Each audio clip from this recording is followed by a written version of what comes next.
Esta videoclase sobre técnica de choice. El día de hoy vamos a hablar sobre la técnica del examen múltiple choice. Vamos a arrancar cuando resolvemos un examen múltiple choice. ¿Cuáles son esos tips, puntos claves que tenemos que tener en cuenta sí o sí? El primero es el tiempo, porque si el examen dura 1 hora y media, yo no puedo tardar en resolver 2 horas todas las preguntas. Tengo que tener muy presente el tiempo para no quedarme corta de tiempo. También hay que tener en cuenta el tema de que los exámenes múltiple choice suelen venir acompañados de una grilla de respuestas. Entonces, tengo que saber cómo completar correctamente esa grilla y que eso también me va a llevar un tiempo. Entonces, por un lado, el tiempo de resolución de las preguntas y el tiempo que me va a llevar pasar las respuestas correctas a la grilla. Y, por supuesto, al hacerlo, que sea de la manera correcta. Algo fundamental es que tenemos que leer e interpretar bien las preguntas. Los choice suelen ser exámenes muy tramposos y están hechos así completamente a propósito. Así que es muy importante leer con atención. Una coma, un punto, una mayúscula puede cambiarme todo el sentido de la pregunta. Así que leer con atención y saber interpretar la pregunta es fundamental. Y el último punto es qué hacer con las preguntas que no sabemos responder. En este tipo de exámenes, sobre todo en la carrera de medicina, siempre vamos a encontrarnos con preguntas imposibles, con preguntas muy difíciles, muy detallistas. Ese asterisco que tenía en el último párrafo del capítulo del libro que me aparece en un examen choice. ¿Qué hago cuando no sé la respuesta? También lo vamos a ver en el video. Vamos a analizar el primer punto. El tiempo. Dijimos entonces que es fundamental que tengamos el tiempo necesario para leer bien y responder las preguntas del examen. ¿Cómo lo logro? ¿Cómo logro poder responder en 1 minuto cada una de las preguntas del choice? Bueno, es fundamental realizar mucho choice. Desde el primer día 1 veo la primera clase, estudio el primer tema y hago choice de ese tema. La única forma de entrenarme es haciendo choice. Es como cuando uno va al gimnasio.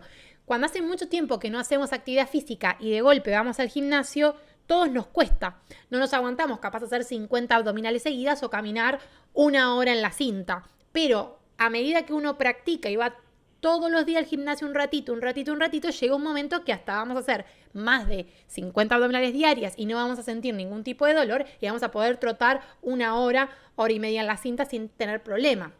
Bueno, esto es lo mismo. ¿Cómo hago para resolver un choice en el tiempo correcto? Entrenando, haciendo choice. Más choice hago, más canchero me pongo y más rápido respondo. Entonces, fundamental entrenarme haciendo choice. Además, practicar choice me permite conocer cuáles son los puntos clave de esos temas que se toman siempre. Porque a lo largo de los años, la medicina es una carrera que en el examen múltiple choice se repite y si no se repite la pregunta es muy parecida. Entonces, el hecho de que yo esté haciendo choice, no solamente me sirve para entrenarme en cuanto al tiempo, sino que también me sirve para ir procesando cómo se toma, qué tema me toma, a qué tengo que apuntar yo para hacer un estudio inteligente. O sea, eso que se repite y que todos los años aparece en el choice, lo tengo que saber, porque es muy probable que cuando yo vaya a rendir, me lo pregunten. Entonces, practicar choice también me permite saber cuáles son los puntos claves de estos temas que son tomados siempre para que yo en mi estudio diario apunte a esos temas y no pierda tiempo estudiando otros temas que quizás no me los tomen. Es muy importante que cuando practiquemos choice nos controlemos el tiempo, porque en todo examen existe un límite de tiempo. Yo si voy a rendir el examen de anatomía o el examen de histología, no voy a tener una eternidad. De hecho, cuando rinden los choice por el campus, tenés el relojito que te dice a tal hora, si no entregaste, se te cierra y se te cierra. O sea, hay un límite de tiempo que nos imponen. Entonces, tenemos que saber responder el examen en ese tiempo prudencial. Y para eso, como ya dijimos, y repito, tenemos que ejercitarnos. ¿Sí? Hay que ejercitarnos, practicando para poder responder y para poder revisar la pregunta de forma tranquila. Como decíamos, también es ideal dedicar 1 minuto por pregunta. Esto va a depender mucho del tiempo que me den. Si yo tengo que resolver, por ejemplo, un examen múltiple choice de 100 choice y a mí lo que me dan son 2 horas, bueno, 2 horas son 120 minutos dividido 100, ahí voy a tener el tiempo aproximado que voy a tener que dedicarle a cada choice. Siempre tengo que agarrar el tiempo total que me dan del examen en minutos y bueno, dividirlo por el número de preguntas para saber el tiempo que yo realmente tengo para responder cada pregunta. Lo ideal por lo general es tener 1 minuto por pregunta. Es muy raro que en un examen les den menos de 1 minuto para poder pensar la pregunta. El punto número 2 es saber completar correctamente la grilla. La grilla puede variar. Por ejemplo, esta grilla es una grilla que en la Facultad de Medicina la suelen utilizar mucho. También se usa en el examen único para la residencia. Es una grilla de un papel medio naranjita que es leída por una máquina. Esto es fundamental, ¿por qué? Porque depende de la máquina, va a depender si yo uso una lapicera o si uso un lápiz. Vamos a ver, por ejemplo, en la UBA, en la Facultad de Medicina, cuando solemos tener exámenes choice presenciales y tenemos que completar esta grillita, tenemos que usar el lápiz 2, número 2, el lápiz 2B, que es el ideal, y no lapicera, porque la máquina lee con el lápiz 2B. Ahora, quizás en el examen único nacional, ahí tenemos que usar lapicera, ¿sí? Una virome de tinta negra, preferentemente. Así que eso hay que prestar atención. No importa dónde vos rindas, si rendís en una universidad pública, estatal, el tipo de examen que rindas, tenés que informarte. O sea, ¿cómo es la grilla? ¿Cómo me informo de esto? Podés preguntar a la facultad, a la parte administrativa, o lo que yo te recomiendo es preguntarle a alguien que ya lo haya rendido el año anterior o el cuatrimestre anterior. Preguntarle a una persona que ya rindió este examen anteriormente. Cómo era la grilla, con qué la llenó, ¿sí? Es muy importante tratar de recopilar toda la mayor información sobre el examen antes de ir a rendirlo. Y esto es tan importante como estudiar para el examen, porque si yo estudio un montón, me sé todos los temas, pero después completo mal la grilla y la máquina no me lee bien las preguntas, voy a desaprobar, aunque me sepa todos los temas. Entonces, completar bien la grilla es igual de importante que estudiar todos los temas, ¿sí? No es algo menor. Por eso es que hay que averiguar y hay que preguntar a gente que rindió años anteriores cómo era el examen, qué temas tomaron, cómo era la grilla, cómo se completaba la grilla.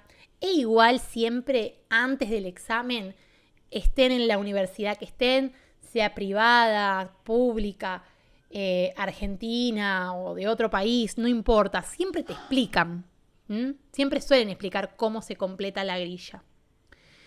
En este caso vamos a completar esta que es el modelo habitué de las universidades en Argentina y del examen único nacional. Siempre tenemos que colocar el apellido y el nombre. Esto sí se completa siempre en tinta. El tema, esto es fundamental, chicos. Si ustedes completan todo bien y no ponen el tema, la máquina no lo lee, no les corrige. Así que es fundamental que pongan el tema. Después, ¿cómo completo las respuestas correctas? Acá abajo siempre te ponen marcas incorrectas, o sea, esto es lo que no debo hacer, y cómo es la marca correcta. Si, por ejemplo, la pregunta 1, la respuesta era la B, yo lo que tengo que hacer es pintar todo este circulito para decir que la 1, la correcta, es la respuesta B en su totalidad. Tiene que quedar todo negro, así, como las marcas correctas. Lo ideal es que no salga, no sobresalga el borde rojo. Tiene que ser por dentro de la línea roja y que no me quede ningún espacio en blanco dentro del círculo, ¿sí? O sea, un puntito negro que cubra todo, para que la máquina lo lea correctamente. ¿sí? Tampoco pueden hacer esto, ¿ven? Los cuadrados no, tiene que ser así, el circulito por dentro de la línea roja. También hay que acordarse de completar el día, el mes, el año, el número de documento, ¿sí? Y el tipo de documento. Esto es fundamental. Si esta primera parte, que es el encabezado, no la contestan bien, la máquina no se los lee, ¿sí?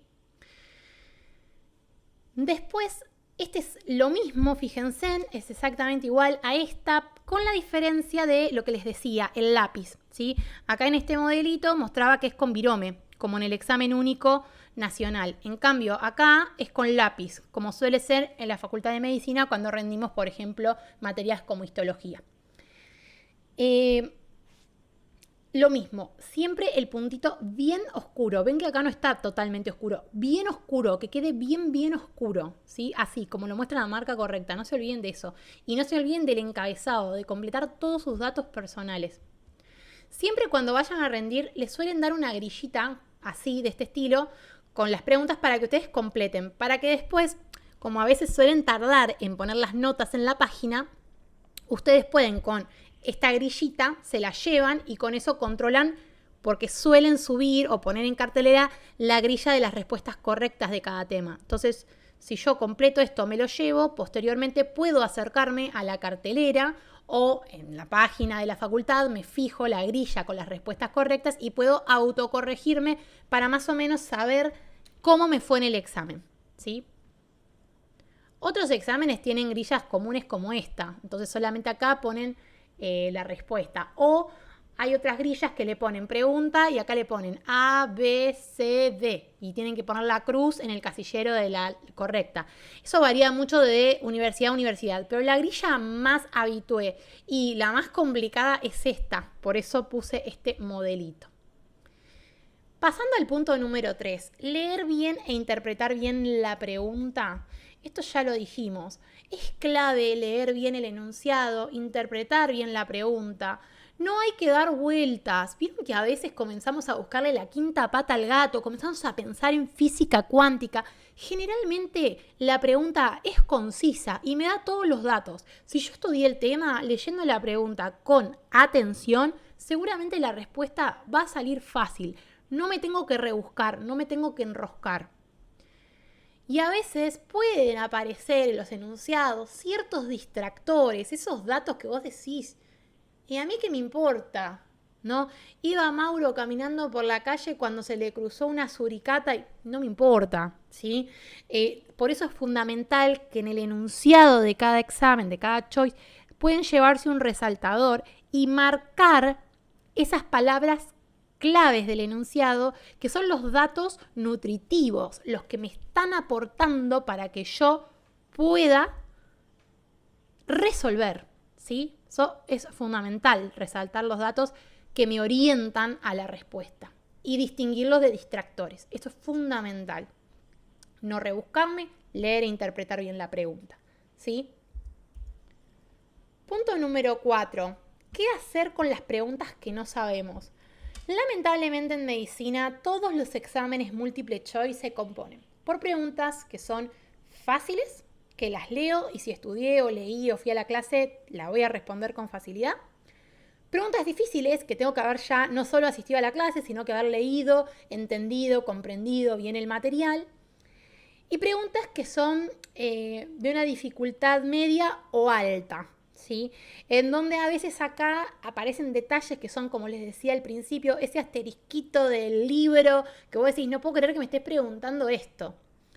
Bueno, entonces, si bien hay preguntas fáciles, difíciles y otras que quizás son un poco más jodidas, piensen que las que son un poquito más jodidas son más jodidas para todos. No es que es más jodida o más difícil para vos, es para todos. Entonces, en términos generales, cuando se hace la famosa campana de Gauss en las correcciones del examen, esas preguntas que fueron imposibles o difíciles, se hace campana de Gauss. Si realmente nadie la contestó, se anula la pregunta. Si la contestó más del 60%, es una pregunta que es efectiva, pero si la contestaron un 10% de los pibes, bueno, fue más azar que otra cosa. Eso se suele tener en cuenta. De hecho, van a ver que a lo largo de la carrera siempre hay algún choice que anulan la pregunta, bajan la pregunta o que comienzan a aparecer estas noticias por los del centro de estudiantes de el 60% no aprobó el examen. Bueno, si de una materia van a rendir un examen y el 60% del alumnado no lo aprobó, claramente no es culpa del alumnado, ahí pasó otra cosa. Esto es raro, no es lo que suele pasar y no es en lo que ustedes tienen que enfocarse, ¿sí? Pero no vamos a negar que estas preguntas existen. Entonces, como no vamos a negar que estas preguntas existen y nosotros estamos acá en este curso porque vamos a aprobar y porque tenemos data que es un poquito más allá del que solamente va a la facu, vamos a ver cómo resolvemos estas preguntas imposibles, ¿sí? O sea, ¿qué hago? Bueno, siempre, como les dije, siempre va a haber estas preguntas. Una o dos aparecen. Sobre todo si sos de la Universidad de Buenos Aires. Te van a aparecer. Y ojo, porque en Fundación Barceló también han aparecido este tipo de preguntas imposibles. Y en otras universidades privadas, como la U, Café Valoro, suelen también ser un poco picantes. Así que independientemente de dónde estudien, pueden aparecer. Pero bandera roja, Universidad de Buenos Aires, porque es como siempre, chicos. Siempre va a haber esta pregunta que no van a saberla, que no importa cuánto estudien, cuánto se esfuercen, chicos, es la pregunta imposible que está puesta a propósito, literal. ¿Qué hago? Primero, no me rindo. Aparece la pregunta imposible y me pongo nervioso, me trabo, me pongo en blanco, me bloqueo. No. Muchas veces, dependiendo qué tema te toca primero, quizás la primera pregunta o la segunda pregunta sea una de estas preguntas imposibles. Entonces vos empezás el examen, ya estás nervioso y encima te lees esta pregunta que decís, ay Dios mío, este tema de qué me está hablando. Y ahí te pones nervioso y te quedás en blanco. No. Si aparece en la mitad del examen o al final del examen, buenísimo. Serás algún otro tema. Siempre está el tema difícil, que es ese que te aparece la pregunta imposible adelante. Y después es cuando está en el medio, que capaz estás más relajado porque ya venís respondiendo a la mitad del examen. Te aparece la pregunta, capaz te pones un poco nervioso, pero no desesperás tanto como cuando te aparece al principio. No importa. No importa en qué orden te aparezca la pregunta imposible, no te vas a poner nervioso, no te vas a rendir. Porque sabés que existe, te lo estoy diciendo hoy acá en esta clase, existe, va a pasar. Tenés que ir mentalizado y entrenado a que esa pregunta va a estar ahí. Entonces, no me voy a rendir, no me voy a quedar en blanco, no me voy a poner nervioso. ¿Qué voy a hacer? ¿No? Porque la pregunta de esto es, ¿qué voy a hacer? Existe un método, que yo le digo el método Choice, o los tips claves del Choice. Que esto es algo que se ha estudiado, se ha analizado, se ha publicado sobre esto, no es algo que inventé yo, es algo que está en la internet. Es un método lógico que nos permite deducir cuál es la opción más probable a ser correcta. Entonces, cuando en un choice, en el enunciado, a mí me aparece la palabra puede, a veces, siempre, nunca, jamás. Bueno, la medicina no es una ciencia 100% exacta. Estamos todos de acuerdo con esto.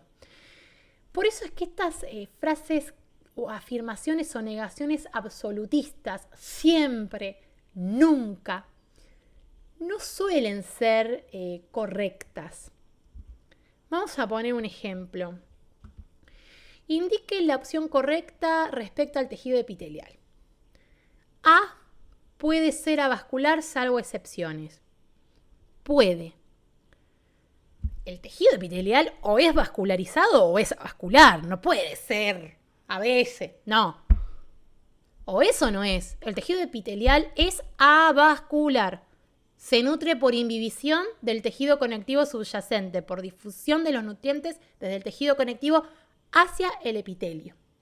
Eso lo vemos en la primera clase de tejido epitelial y es así. No puede ser avascular, es avascular.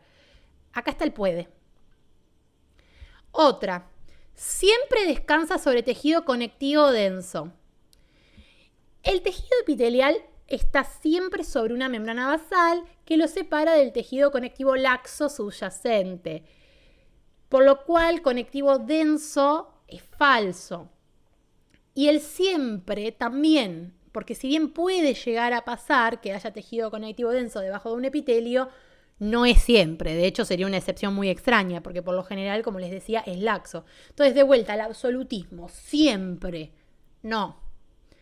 Nunca está inervado. Bueno, si hay algo que está ricamente inervado, lleno de nervios, es el epitelio. Pero de vuelta el nunca. Eso no existe, el siempre, el nunca.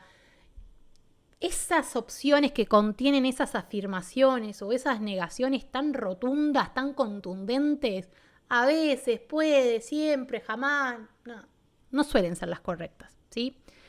Una de sus funciones es la secreción de hormonas. Entonces, fíjense en que si yo tengo en cuenta este tips y me aparecería un choice de este estilo, descarto la A, descarto la B, descarto la C, por descarte me queda como correcta la D, que es la correcta, ¿sí? Recordemos que el epitelio es de revestimiento, pero también es glandular.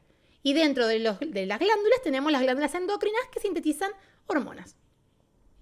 Y secretan, obviamente, hormonas. Así que esta es la correcta. Otra clave o tips para responder estas preguntas imposibles son la opción diferente. Si todas las opciones tienen una misma característica común, pero hay una que se descarta, que se destaca del resto por algo particular, voy a elegir esa. Y acá les voy a contar mi anécdota. El primer examen de toda la bendita carrera, que gracias a Dios ya terminé esta carrera infernal, porque les juro que les compadezco, no hay nada peor que rendir estos exámenes larguísimos. Es hermosa la carrera, pero uno sufre mucho en los exámenes de medicina. Mi primer examen de toda la carrera, empecé rindiendo biología celular y molecular. Peor examen de la vida. Era un multiple choice. Y me preguntaron esta pregunta que les traigo hoy acá. Miren lo que me preguntaron. Yo me había estudiado todo el libro, todo. Wow. Por más que vos te leas todo el Cooper, te aseguro que esto no lo respondes. Ni el Albert te lo responde esto. ¿Cuánto mide de largo una molécula de tropocolágeno? O sea, sí, obviamente que en el libro debe estar, pero qué sé yo, con todo lo que yo tengo que estudiar, de histo, de embriología, me voy a acordar cuánto mide de largo la molécula de tropocolágeno. Eso fue lo que yo pensé, y es lo que nos suele pasar y lo que te va a pasar a vos en algún momento. Porque en medicina estas cosas pasan, estas preguntas random, juro que aparecen. Entonces vos decís, no tengo la menor idea. Entonces, ¿qué hago? ¿Qué pongo? ¿La C de Cristo? ¿La D de Dios? ¿Qué es lo que pongo? ¿Qué opción elijo? Bueno, acá podemos usar esta técnica, la opción diferente. Fíjense en que todas las opciones comparten algo excepto una. La primera es impar, la tercera es impar, la cuarta es impar, pero la B es un número par. Es la única opción que tiene un número par. Esto es un ejemplo. En este caso, la correcta es la B, 400 nanómetros. Esto es un ejemplo, pero cuando el docente confecciona el examen choice, ¿sabían que se estudia para hacer un choice? Que se hace con un método específico. Por eso es que estos tips que yo les doy, va a aparecer algo así. Y siempre sirve. Aparte, si no la sé y es imposible, no pierdo nada con intentarlo. La diferente sería la B y por lo tal la correcta es la B. El método de la opción diferente. Las respuestas más elaboradas. Otro método, otro tips es no sé la pregunta. Obviamente, chicos, que ustedes tienen que estudiar, saber todo y lo ideal es que sepan responder todas las preguntas. Pero estamos hablando de que le pongan una pregunta que por más que estudiaste un montón no la sepas, es completamente imposible y bueno, no la voy a dejar en blanco. Algo voy a responder, ¿sí? Entonces, son tips o métodos que suelen servir, ¿sí?, para responderla. Hay veces que las respuestas más elaboradas son definiciones directamente sacadas de la bibliografía. Y son las más largas también. Suelen ser las más largas y completas. De hecho, a veces hay dos opciones más o menos parecidas, pero siempre la más larga y la más completa suele ser la correcta. Vamos a poner el siguiente ejemplo. Durante la contracción muscular, y dice la A, la banda H y la banda I permanecen constantes y la banda A desaparece durante la contracción. Esta opción se asemeja a la C, que dice que la banda H y la banda I, pero miren, desaparece al revés, desaparece y aclara, se acortan durante la contracción y la banda A, que es oscura, anisotrópica y doble refrigerante, con superposición de filamentos de actina y miosina 2, permanece constante. Si bien se parecen, la más correcta es la C. Y fíjense en que pasa esta regla. Es más larga, es más completa, me da entre paréntesis información directamente sacada del libro de la clase. Esta técnica de la respuesta más elaborada es súper eficaz. La recomiendo un montón en el caso de que realmente no sepan cuál es la respuesta. La del medio suele ser la correcta. Bueno, este tips es un tips para aplicar cuando no sé la pregunta, porque la pregunta es imposible, y las respuestas que me dan yo las puedo ordenar de menor a mayor. En ese caso, lo más probable es que la del medio sea la correcta. Vamos a ver el ejemplo. La maduración pulmonar se realiza entre la semana 22 y 24, antes de las 24 semanas, entre la semana 24 y 34 o después de las 34 semanas. 22 y 24, 24, 24 y 34, más de 34. 22 sería lo más chiquito, así que la descarto. Después de las 34 sería la más grande, así que la descarto. Y me quedaría antes de las 24 semanas o entre la semana 24 y 34. La del medio sería esta, ¿no? Si agarro todas las opciones y las ordeno de mayor a menor, la del medio sería esta. Entre la semana 24 y 34. Y esa es la opción correcta. ¿Sí? La maduración pulmonar se realiza entre la semana 24 y la semana 34. ¿Sí? Es un método de descarte y de lógica que en el Choice da muy buenos resultados. Para ir cerrando, le doy otros 2 tips de cierre. ¿Qué hago si me sobra tiempo? ¿No? ¿Qué hago si me sobra el tiempo? Bueno, siempre tengo que controlar que las respuestas estén pasadas correctamente a la grilla. En caso de que querramos repasar alguna pregunta que quedó ahí con duda, ojo con esto, porque a veces pasa que estamos resolviendo un choice, que estamos en duda entre 2 opciones, marcamos una. Terminamos todo el examen y volvemos a esa pregunta. Y comenzamos a dudar, ¿era esta o será la otra? Bueno, en ese caso yo les recomiendo que dejen la primera opción que marcaron, que no la cambien. Porque lo que suele ocurrir es que cuando la cambiás, te querés morir porque después es correcta la que habías marcado desde un inicio, porque es en el momento en el que uno está como más lúcido. Cuando terminaste de hacer todas las preguntas, estás como más cansado, más agotado, y eso lleva quizás a que no puedas pensar tan claramente como en un inicio. Salvo que cuando vos vuelvas a esa pregunta, estés 100% seguro de que marcaste mal la respuesta y que la correcta es otra. En ese caso que te acordaste porque habías leído mal, la volviste a leer y te diste cuenta, bueno, obvio que cambiala, ¿sí? Pero estás 100% seguro. Si dudás, es mejor dejar lo que marcaste en un inicio, cosa que si está mal, después no te arrepientas. Bueno, chicos, hasta acá con este video sobre técnica de Choice. Les agradezco mucho su atención y espero que les haya sido de utilidad.